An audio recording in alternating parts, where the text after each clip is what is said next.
Watch the order flow from institutions, whales, big time bankers, and talk about all things stocks, crypto, tulips, NFTs, whatever you're into. I am your co-host, Caleb Ogden. I'm here with your host, Gamma Delta Theta, who is a large language model and is reminding us about seasonality today. They say that August and September are weak months.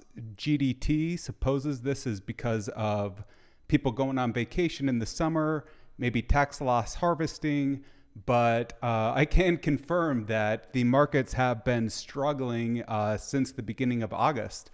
We've had a more bearish tilt, and you can actually see that right here in the order flow. Let's zoom in if we can. Nice. So we've had this bearish tilt for a while now. If I go back all the way to the beginning of August, it's not very bearish. I would say that I'm shocked at how well some prices are holding up given some of the negativity. But if we go back a little bit earlier into the last week of July, we get a pretty good idea of the delta of the change in sentiment. So yeah, we can see we're bullish. Let's even go back just a couple days before.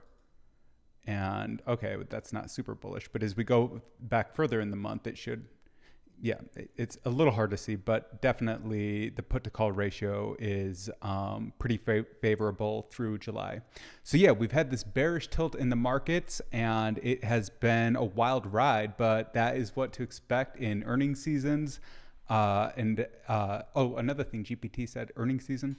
Another thing GPT said that I thought was interesting is that volatility is going to be a lot higher if there's less people trading. So if people are on summer vacation, or they're just not, paying attention to markets, then that could cause a little bit more volatility.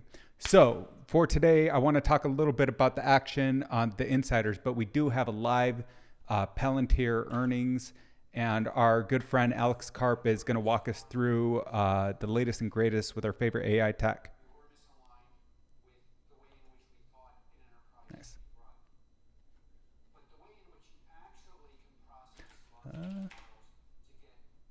Can you guys hear this? I don't know if you can hear this.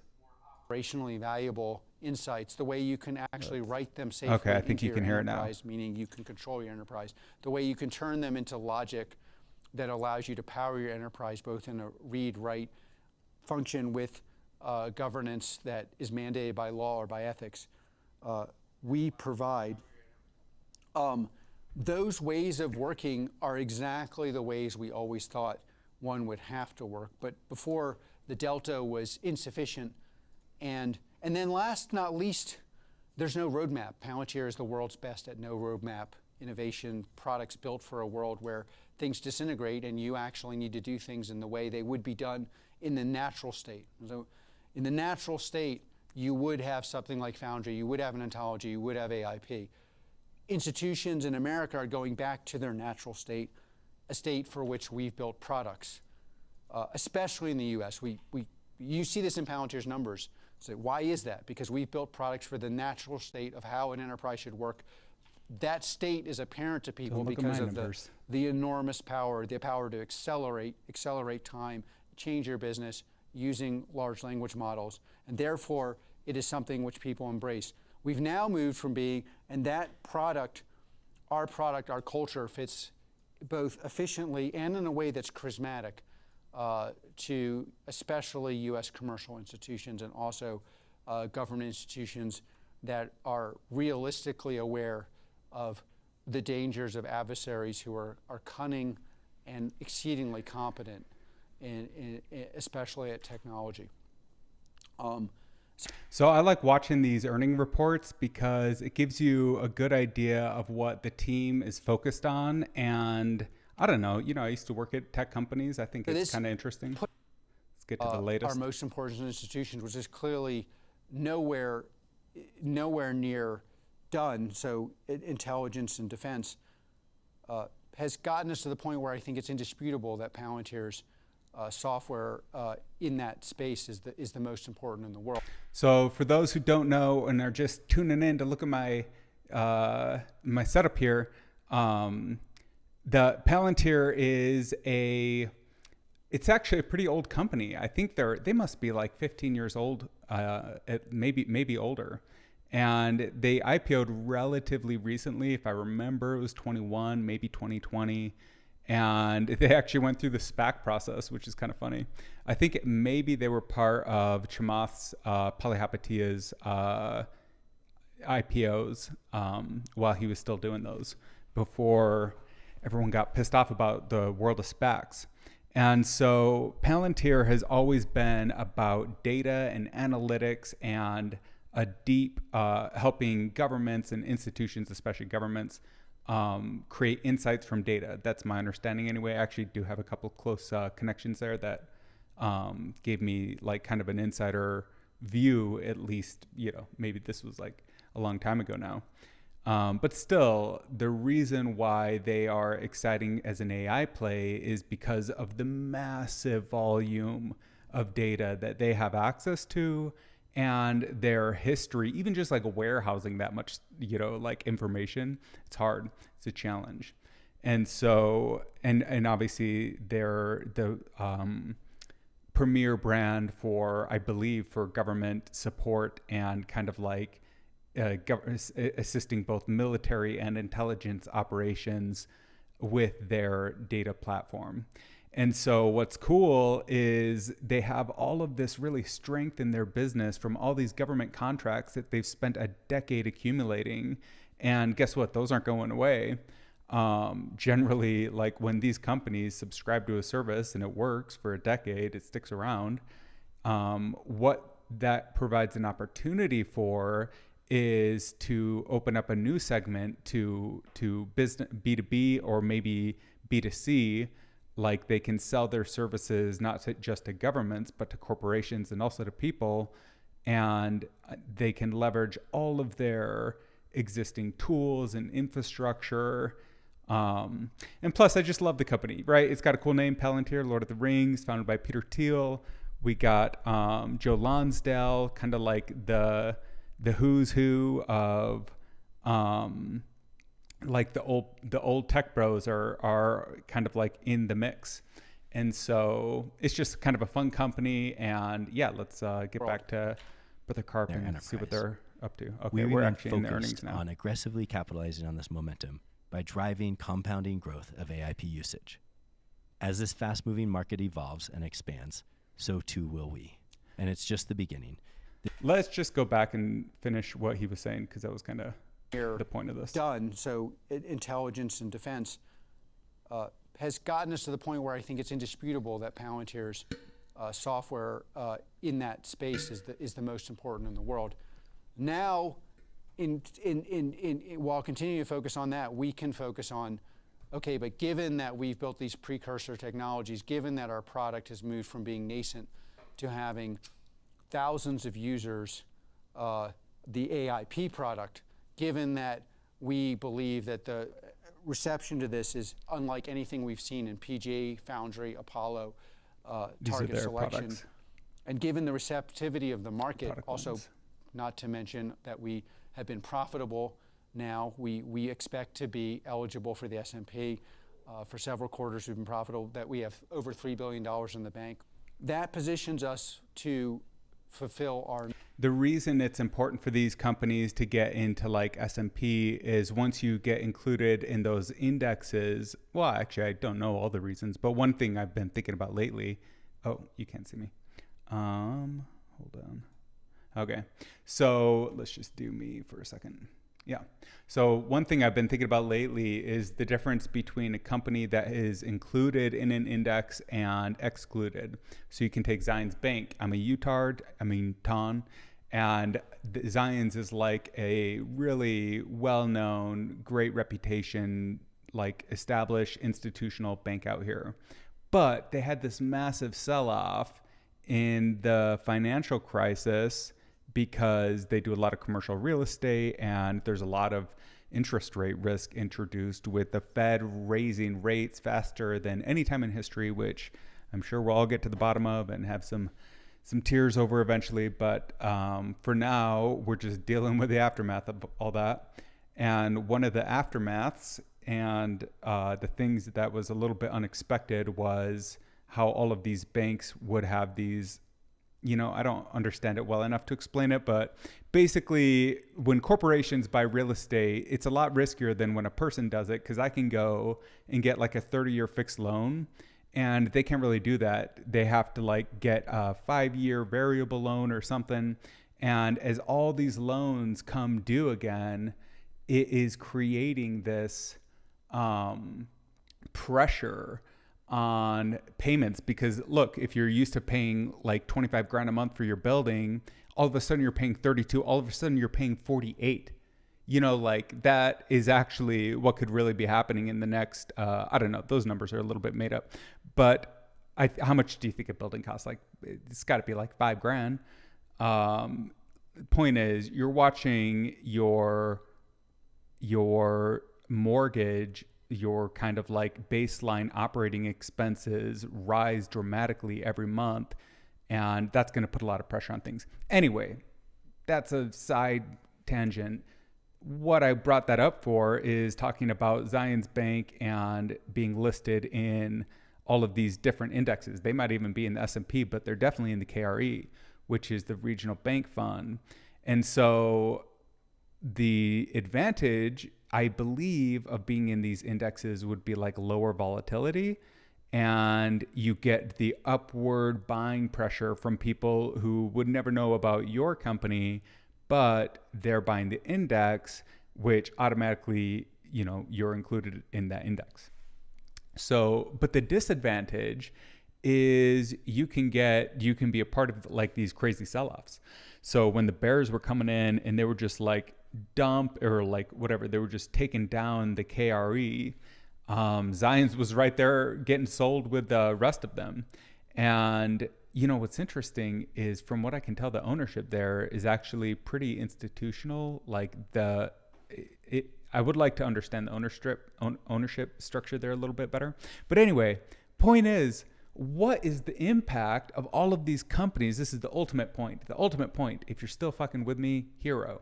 Like the ultimate point is, what is the impact of Apple, Google, Facebook, Netflix, Tesla on the QQQs and the SPY? And like, if we don't have, is it market weighted? Anyway, QQQs definitely isn't market weighted.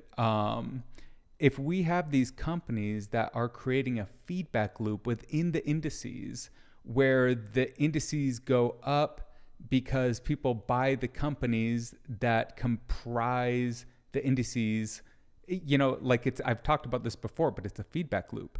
And so just the idea is there is a lot of advantage and disadvantage to being listed, I think, in an index. So anyway, sorry, Palantir, we're not going to go too far into the earnings because I'm in a talking mood. And let's wrap that up with saying, like, Palantir, it's an interesting company. They're in the AI space, and they have a lot of opportunity because they have this legacy business that's very much supported by their government contracts, and they have this opportunity to port that same tech to businesses and consumers, and leverage all of their years of experience in just like data management. And that's what's exciting about them. And a lot of people think Alex Karp has crazy hair and he's a crazy guy, and I would agree, but like, he's fun, and that's why we love him. We like him. We don't love him. We don't know him. And so going to order flow. We started out the day putting down Tesla, and then calling, these were flipped. Oh, that's so funny. It flipped twice. So in the very beginning of the day, we were calling up Tesla and putting down NVIDIA. Then it flipped. Now it flipped back. And it's the same thing. We see the same flip-flopping. So here's what I'm thinking. These JAGs, is to quote fucking 30 Rock, like these insiders are using these companies and indexes to just like pump and freaking dump. We're back to the pump and dump. Look at this, SPY. Oh, look at the bearish flow and arc. That's epic. Okay. Thanks. That feels a little targeted, guys. It doesn't even matter. Really doesn't matter. Like, anyway, if earlier today the pattern did exist with SPY getting called and QQQs getting put. If I just pick any random date in history, we can see, well, markets were closed on that date. The pattern usually is pretty common. Okay, that's the pattern. And then, so if we go to the 7th, then it should be reversed. Or maybe the 10th, it'll reverse. Anyway, for some time, they call one and put the other. And you can see that whenever we're getting like a ton of action in one, we're getting the opposite action in the other. One and the other being SPY and QQQ. But then we have like these divergent days. So today's an interesting one. Like ARK is getting dumped and it hurts. And here's what would be really interesting. What would be really fucking interesting is if there were massive market manipulations happening. Collusion, basically, where people were using insider information that might even be illegally acquired to put on trades. And what the fuck do you think those people are going to do when in 5 years we spend $25,000 a day to mine the data, petabytes of fucking data with language models and statistical machines that are orders of magnitude more powerful than the LLMs that exist today? We're going to find out everything you did. We're going to know everything you did because there is going to be a log of it. Now, if I was the government, I'd be doing everything I could to like shred the papers so AI could never look at what I did. This is one of the exciting things about crypto. The blockchain is immutable, right? It's distributed and immutable, meaning that there's no one central figure that can make changes to it. And yeah, you can't even change it. Like it's each block is changed, whatever. We could talk about crypto later. So these freaking inside institutional people that we probably don't know their names, or maybe we do, I think are colluding together, and they are creating outcomes in the market that anyone would call manipulated. And so they think they can get away with that, and they can for about 5 years. Like they can until NVIDIA creates like the quantum fucking whatever. It doesn't need to be quantum, but the chip that is built to purpose for finding statistical anomalies across groups and like combining disparate data sets. And anyway, who knows? But I'd be shitting my pants if I was doing any kind of insider trading or market manipulation in the last, I'd say, couple of years, given the pace of AI development and how easy it will be for these AI bots to retroactively go back in history and see what everyone was doing. And based off of so many signals, not just like trades, of course, trades, but many, many signals. And so, yeah, you guys can shit on ARK and put ARK down all you want and call up SPY and QQQ. We'll see, right? We'll fucking see in the fullness of time what is going to, how this kind of bullshit gets resolved. Now, I don't understand and haven't been able to communicate with anyone who can tell me a legitimate reason why this pattern exists. There could very well be a legitimate pattern.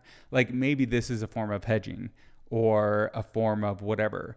I think you have the world's top 1% basically creating guaranteed wealth through moving the numbers around a little bit. And then that's at the, not even at really the expense of anyone, because as long as they kind of like, just manipulate the markets as they like, nobody really knows what's going on under the hood, so to say. But I'm just looking at the order flow and it looks highly suspicious to me. And So I would love to get to the bottom of that. But yeah, today we just dumped on ARK. I think they're trying to push it. I think we'll find like the really interesting level would be 40. It seems hard to imagine we'll break 43, but ARK is definitely going on sale. And all this stuff might go much more on sale in the foreseeable future because we do have this seasonal weakness in August and September combined with fears of a recession, which if a recession is just like companies having lower profits, like aren't we going to have that? If inflation is coming down, don't earnings have to come down, at least for like, Coca-Cola or whatever. So we'll see what happens, how all that shakes out. It's times like this when I was YOLOing hard in the markets and I get, I get burned a little bit, that I reverse everything I said, and I'm grateful I have sold calls. One day I would like to explain somewhat of my strategy for using a lot of margin. Not necessarily trying to margin is pretty expensive these days, but it's not even about margin. It's about like a way to hedge using the long-term volatility to take advantage of short-term opportunities. And there's a way to do it that you kind of can't do it wrong, but there's, I think, a way to do it where you can really take advantage of declines in the market through basically selling calls, really long-term calls, like as far out as you can go, that have like the highest IV, so right before earnings, and then you buy puts as well in different. I'm terrible at buying puts, but I'm learning. And basically what you can do is you can actually capitalize from these declines. Now, if there isn't a decline, then yeah, you have these muted returns because you sold calls. But like, hey, if you use that money to buy calls, like in other places or stocks or whatever, hopefully you put that money to work doing something good and you did just cash it out and buy an iPhone. And if you did, then everything should balance out. And then once you do buy that call back, that will alleviate a lot of like your excess margin and has some good like margin impacts. So yeah, I would like to talk about like my ideas around selling calls and working also within certain expiry times and treating them like it's hard to explain. I think the best option traders would be the ones that most accurately strike their, pick the best strike prices at the best expiry times. So if you want to go 3 months out, like you really got to think like, first of all, what makes you think you can even guess 3 months out? I think a lot of option contracts really probably, unless you're just in a clear technical uptrend, should be really long-term. I think that's what I'll be consolidating on, but we could still be in an uptrend, right? Like let's look at the price action here. So what are we on a day chart? Like today was pretty bullish if you ask me. Like, yeah, like sure. First of all, look at that green bar. That's crazy. I would never dare hope for a gap, but that is a strong green bar. So yeah, here's the price action. Actually, let's get the full day, zoom out. Yeah. Is this the day? I think right about here is where we start. Yeah. So we kind of gap down. We don't even gap down. We just come down in the morning. So we could start about there. And I think we tested 44.30. Let's just look. So our lowest bar here, close was 44.26. That's a pretty good test. And we can see these levels historically are like have pretty good support. I don't think we have a ton of support, but we don't have no support. So first of all, I'm not like a technical analyst, but this is definitely aligning up with like these previous ceilings. And so if we do break below 44, I do think we would be going down and like testing like 43, 42, 41. All of this stuff we test, and because when you get at a certain price level, you have all these market participants that have an event at that price level. And the more pricing events at any level, the more it's going to act as support or resistance depending on what side you're on. And that's my understanding, and it kind of makes intuitive sense. And so, yeah, here's like, I think ARK is still kind of in the danger zone because we have all this top that's like pretty new and untested and is probably pretty choppy waters. And so I'm definitely not an expert at any of this, but it's fun to kind of like go through and look at the history of look at the price history and see like how many times you've retested this level and when did it fail and when did it hold. And yeah, like it kind of makes sense that we would have these points of resistance and support depending on the price action at and how many people participated at that price level. So yeah, that's kind of the show. I don't think there's a ton of earnings I'm looking forward to this week. I think maybe Disney. We have Disney on Thursday, maybe. Might be interesting because they are kind of like near the lows. I'm probably going to roll out ahead of that meeting just to give myself a little bit of extrinsic value. But because we could see Disney go down for sure. But yeah, like that'll be an exciting one. General sentiment, you can see we're like, I guess you could say we're bearish, but look at that. We're basically 50-50. And if you ask me, like everyone's like doomsaying and, oh, like we got credit downgrade and this and that, whatever.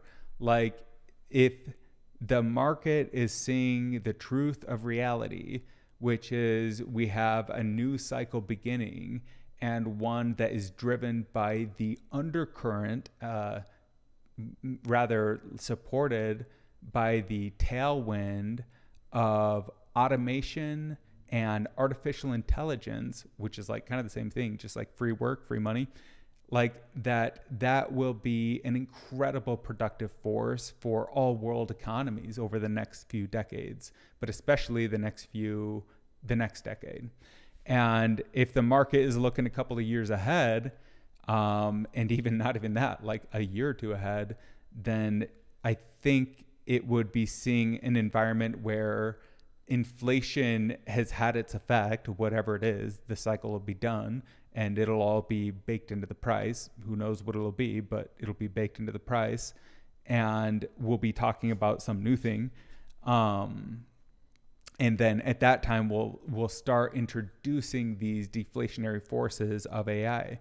And I can bear my personal testimony that I know ChatGPT is true. No, my LLM, Gamma Delta Theta, is incredibly useful. And a lot of what I have been learning has been in dialogue and reflection with this LLM, because you just say ELI 5, explain like I'm 5 about anything, and the first word you don't understand, you say ELI 5 that one, and then maybe there's another word you don't understand. You just do that until you understand every word, then you work your way back up the chain. Like it's a tutor that has infinite patience and wants to help you succeed, I think is like what I heard Mark Andreessen say, which is exactly how it feels. And so this stuff is going to really impact the bottom line of companies in the longest of terms, as they're able to do so much more at such lower costs and higher quality. It'll be higher performance for cheaper costs. And that is like a really rare event, like that's a revolution. So that's an industrial revolution type move that I think we're going through here. And so we'll see what happens with markets. I'll be back maybe Wednesday, Thursday. Thanks for listening. if anyone really just listen to this whole thing, oh my God, what a freaking champ. Leave a comment, like, subscribe, share, do something nice, hold the door open for someone. Maybe dig a hole and see how big you can dig it. Like see if you can get, maybe you could dig a hole and make the hole deeper than you are tall. I would encourage everyone to do that. Okay, have a good day.